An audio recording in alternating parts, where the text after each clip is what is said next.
Guys, আসসালামু আলাইকুম। Welcome to my new blog.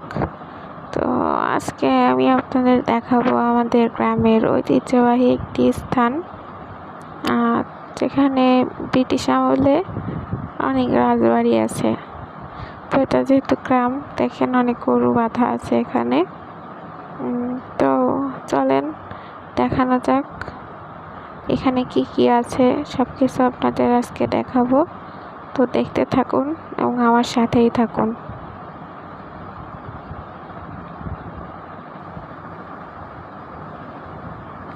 তো এখানে আমার সামনে আমার ছোট বোন কাজিন হেঁটে যাচ্ছে। তো আমাদের চোখে পড়লো একটি লেবু গাছ। আমরা এখন ভাবলাম লেবু ছিঁড়বো। তো আমার কাজিন লেবু ছিঁড়লো।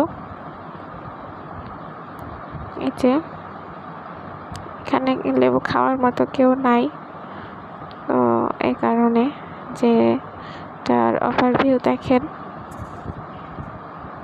বেশ সুন্দর মনোরম একটি পরিবেশ, দেখলেই মন ভালো হয়ে যায়। এই যে আমার কাজিন সামনে গিয়ে একটু ঢং করলো। এখানে বাচ্চারা ফুটবল খেলছে মাঠে, এই বাড়ির সামনে। দেখতে পাচ্ছেন কত উঁচু এবং কত সুন্দর ঐতিহ্যবাহী একটি স্থান।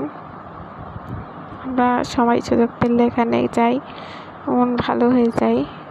তো এখানকার ভিতরের পরিবেশটা এখন আপনাদের দেখাবো। এই যে ভিতরটা অনেক কেউ থাকে না, একরকম ভুতুড়ে বাড়ির মতন লাগছে। আমার খুব ভয় করে এটার ভিতরে যেতে, তবুও আপনাদের দেখানোর জন্য এটাই আর কি।